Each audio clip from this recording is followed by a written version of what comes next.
Assalamualaikum warahmatullahi wabarakatuh. Kami dari kelompok satu akan menjelaskan terkait analisis intercompany profit transaction plan asset.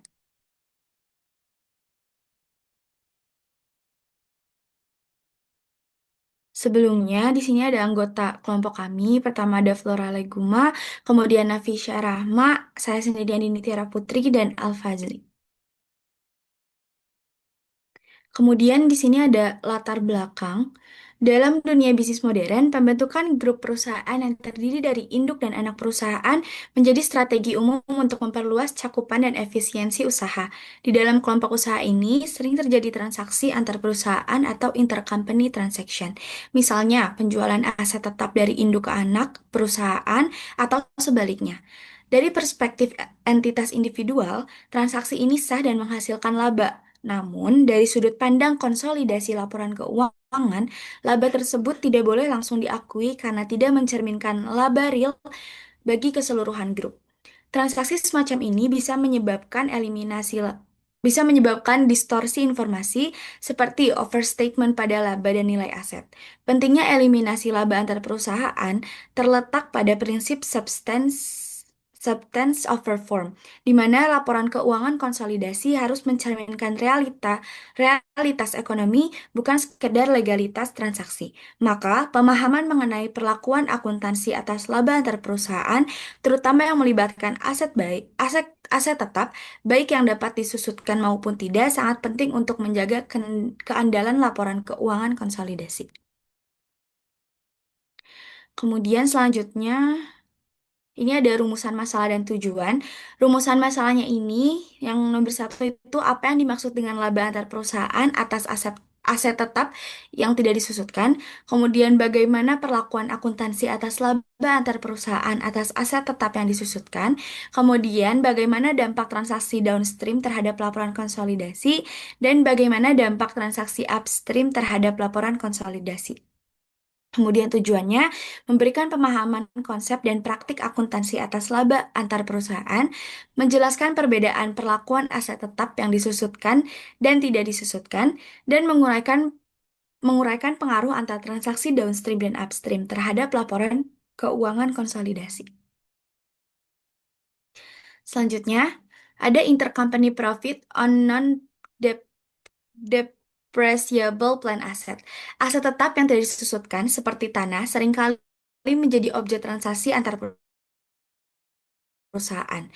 Ketika aset ini dijual dari satu entitas ke entitas lain dalam grup, mungkin terjadi pengakuan laba oleh penjual. Misalnya, jika tanah dicatat sebesar 500 juta, lalu dijual seharga 850 juta, maka ada laba 350 juta yang muncul. Namun, dalam laporan konsolidasi, tanah tersebut masih berada dalam grup sehingga laba tersebut harus dieliminasi. Poin pentingnya itu, nilai tanah di neraca konsolidasi harus kembali ke nilai buku awal.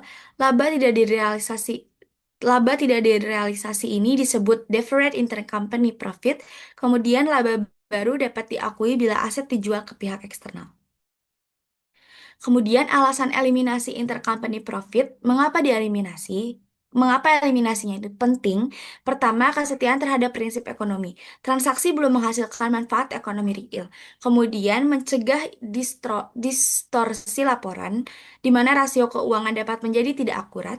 Kemudian, transparansi, laporan menjadi lebih jujur bagi pengguna, dan kepatuhan standar akuntansi terhadap PSAK dan IFRS mengharuskan eliminasi transaksi internal.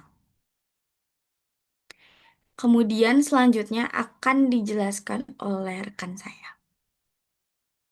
Selanjutnya, izin menjelaskan terkait kesetiaan terhadap prinsip ekonomi, yaitu eliminasi laba antar perusahaan mencerminkan prinsip substansi ekonomi, yaitu penyajian laporan keuangan yang mencerminkan realitas, bukan hanya formalitas transaksi. Meskipun secara legal terjadi penjualan aset antar entitas dalam satu grup, secara ekonomi sebenarnya belum ada pertukaran kekayaan nyata karena aset masih berada dalam kepemilikan grup.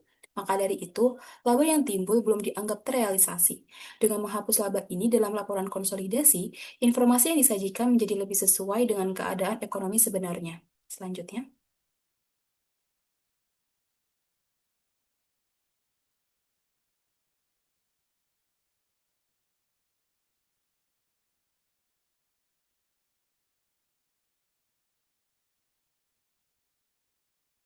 Selanjutnya ada mencegah distorsi.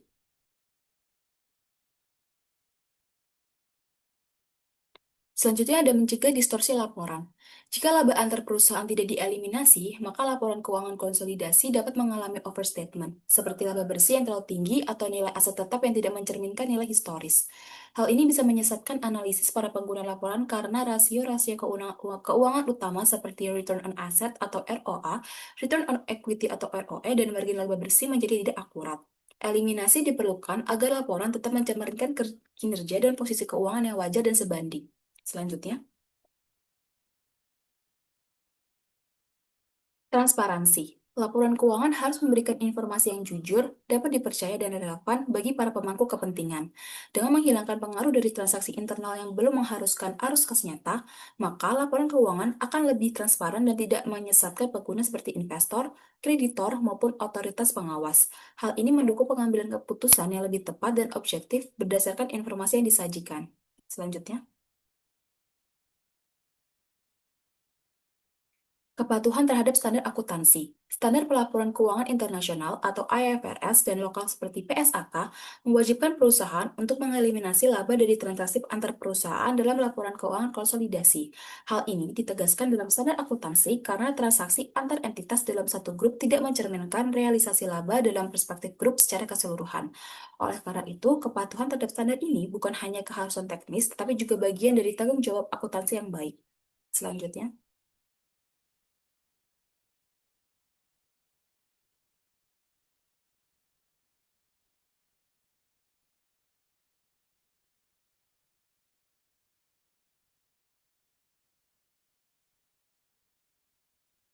intercompany profit on depreciable plant asset. Aset tetap seperti mesin atau bangunan mengalami penyusutan. Jika aset ini dijual antar perusahaan dalam satu grup, misalnya dari induk ke anak, dan dicatat dengan nilai lebih tinggi oleh pembeli, maka pertama, terjadi laba antar perusahaan di penjual. Kemudian yang kedua, terjadi peningkatan beban penyusutan di pembeli karena harga perolehan lebih tinggi. Dalam laporan konsolidasi, dua penyesuaian utama diperlukan, yaitu eliminasi laba penjualan aset dan penyesuaian beban penyusutan agar mencerminkan nilai historis.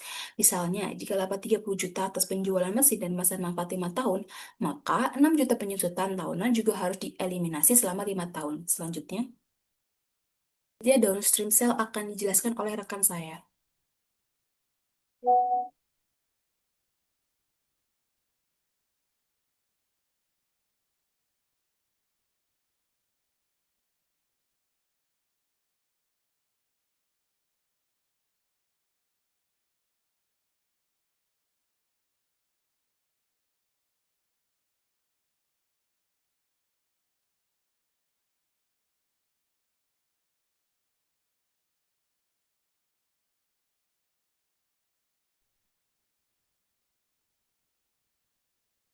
Oke, selanjutnya saya akan menjelaskan mengenai downstream sell.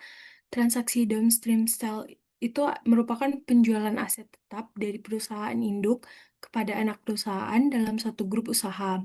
Dalam laporan keuangan entitas induk, transaksi ini seringkali menghasilkan laba terutama jika aset dijual di atas nilai bukunya. Namun, dari sudut pandang laporan keuangan konsolidasi, transaksi ini tidak mencerminkan aliran ekonomi nyata keluar grup, sehingga laba yang ditimbul harus dieliminasi.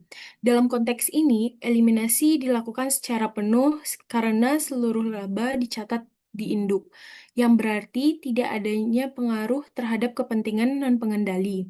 Selain itu, jika aset yang dijual adalah aset tetap yang disusutkan, maka nilai aset akumulasi penyusutan dan beban penyusutan tahunan harus disesuaikan.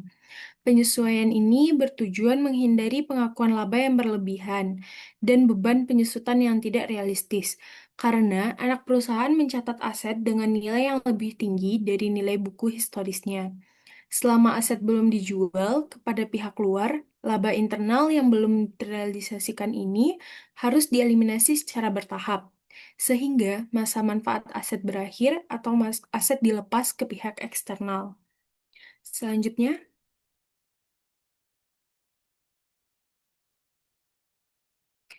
uh, selanjutnya ada upstream sell. Berbeda dengan downstream, transaksi upstream ini terjadi ketika anak perusahaan menjual aset tetap kepada induk. Sama seperti downstream, transaksi ini juga dapat menghasilkan laba jika aset tidak dijual di atas nilai bukunya. Namun, dalam kasus upstream, laba tidak terrealisasikan tersebut dicatat oleh anak perusahaan, sehingga dalam laporan konsolidasi, eliminasi laba harus mempertimbangkan pengaruhnya terhadap kepentingan